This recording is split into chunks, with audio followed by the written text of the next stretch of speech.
Жігіттер işler olsun. Falandaşıp görüşüp olayım. Falandaşsana. 16 sentябрда үйім өрттеніп кеткен. Ошо байланыштуу мына Кыргызстан мага үй салып берди, мынандай заманбап кылып. Президент Садыр Жапаров бүгін 24 декабрда Баткен облысына болған жұмысчу сапарынын алкагында үстүбүздөгү жылдын 14-17 сентябрында кайгылуу окуялардын кесепетинен жергиликтүү тургундардын үйлөрү талкаланган Аксай жана Капчыгай айылдарына барды. Президенттин басма сөз кызматынан билдиргенде, мамлекет башчысы турак жайлардын курулушунун жүрүшү менен таанышты. Учурда Аксай айылында 51 турак жайда курулуш иштери жүрүп жаткандыгы тууралуу маалымат алды. Бардык үйлөрдүн пайдалануу түптөө иштери бүткөрүлүп, 17 үйдүн дубалы, 5 үйдүн чатырын жабуу аяктады. 14 үйдө дубалдардын ички ремонтун бүткөрүү иштери жүрүп жатат. Турак жайларды кароо учурунда Садыр Жапаров каргашалуу окуянын кесепетинен уулунан ажыраган жергиликтүү тургундардын биринин жаңы курулуп жаткан үйүнө кирип, курулушунун сапатын жана жашоо үчүн бардык зарыл болгон бардык шарттар бар экендигин көрдү. Ал жерде маркумдун жакындарына көңүл айтып Куран окуду. Мамлекет башчысы Капчыгай айылына барганда каргашалуу окуянын кесепетинен үйлөрдүн дээрлик бары талкаланганын, бүгүнкү күндө 75 үйдө курулуш иштери жүрүп жаткандыгы тууралуу маалымат берилди.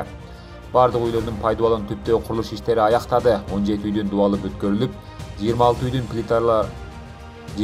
үйдүн плиталары орнотулууда, 31 үйдүн чатырын жабуу иштери аяктаган. Керектүү материалдар жетиштүү өлчөмдө бар жана турак жайларды тез аранын ичинде пайдаланууга берүү үчүн бардык күч-аракеттер жумшалууда. Бүткөндөн кийин бардык объектилер тийиштүү инфраструктура менен камсыздалат. Анын ичинде таза суу, көчөлөрү жарыктандыруу жана жолдорго асфальт төшөлөт. Президент курулуп жаткан үйлөр менен таанышып чыгып, курулуш иштерин сапаттуу жүргүзүүнүн, үйлөргө ыңгайлуу жашоо үчүн зарыл шарттарды түзүүнүн маанилүүлүгүн баса белгиледи. Ошол эле учурда президент Жапаров Баткен районундагы майор Райымбеков атындагы Капчыгай чек ара заставасында болуп, аскер кызматкерлеринин кызмат өтөө шарттары менен таанышты.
Президент Садыр Жапаров Баткен облусуна болгон жумушчу сапарынын алкагында Миңөрүк жана Достук айылдарына барды. Мамлекет башчысы аталган чек арадагы айылдарда үйлөрдү куруу жана калыбына келтирүү иштери менен таанышты. Азыркы тапта Миңөрүк айылында 37 турак жайда курулуш иштери жүрүп жатат. Анын 16-сында үйдүн ички ремонтун бүтүрүү иштери жүрүп, 10 үйдүн чатыры жабылды. Достук айылында бардык 59 үйдүн пайдалануу түптөө аяктады, 4 үйдүн дубалы тургузулду. 36-сында плиталар орнотулууда, 14 үйдүн чатырын жабуу иштери жүрүүдө. Курулуштун жүрүшү менен таанышкан президент жергиликтүү тургундардын талкаланган турак жайларын калыбына келтирүү иштерин тездетүүнү тапшырып, курулуш иштеринин бардык нормаларды жана тиешелүү стандарттарды сактоо менен жүргүзүүнүн маанилүүлүгүн белгиледи. Садыр Жапаров ошондой эле жергиликтүү тургундардын ыңгайлуу жашоосу үчүн айылды тийиштүү инфраструктура менен камсыздоону тапшырды. Мамлекет башчысы турак жайларды көрүп чыккандан кийин 2 айылдын тургундары менен жолугушту. Алар насыя алуу, атап айтканда пайызсыз насыя алуу мүмкүнчүлүк берүү, ирригациялык тармактарды өнүктүрүү, социалдык жеңилдиктер, ички жолдорду куруу жана социалдык объектилерди, айрыкча мектептерди куруу боюнча көйгөйлөрдү көтөрүштү.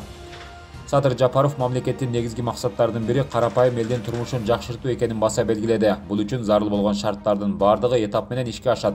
Өз кезегинде жергиликтүү тургундар мамлекет башчысы Садыр Жапаровго жалпы аймакка көңүл буруп, алардын айылдарындагы калыбына келтирүү иштеринин жүрүшү менен жеке таанышканы үчүн ыраазычылык билдиришти. Ошол менен бирге алар Баткен облусуна өзгөчө макам берүү аймактын өнүгүшүнө салым кошо баштаганын баса белгилешти.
Жакты үйүңөр жакшылабы? Жакшы.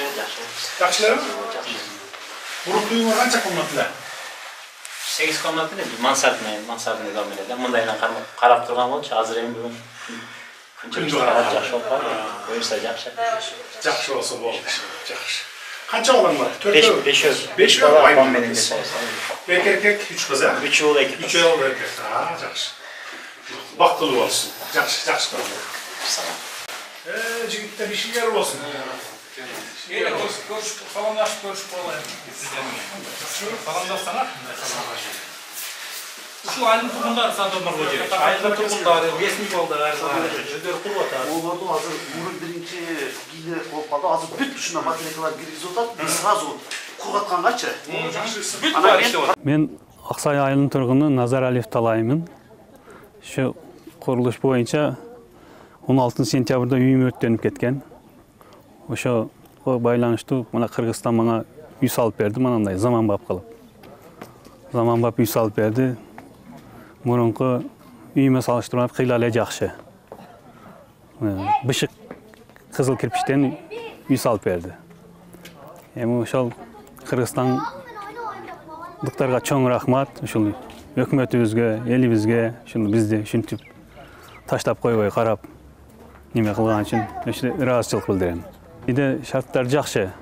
Бир чоң конок келе турган немеси бар, 2 спальни бар, кухнясы ham чоң экен. Душу, ваннасы бардыгы бар. Биздин шартка ылайыктуу заманбап үй салып берди. Мен өзүм үй билем, 3 балам бар. Экөө кыз, бирөөсү уул. Балам аскер менен контракт менен иштейт эле. Ошол 16 сентябрь күнү өтүп кетти, кайтыш болуп кетти. Ошол бир 6 солдат менен кайтыш болуп кетти ошол. Анан 2 кызым бар. Бирөөсүн турмушка чыгарган, бирөөсү ал кичинекей. Мектепке кире элек.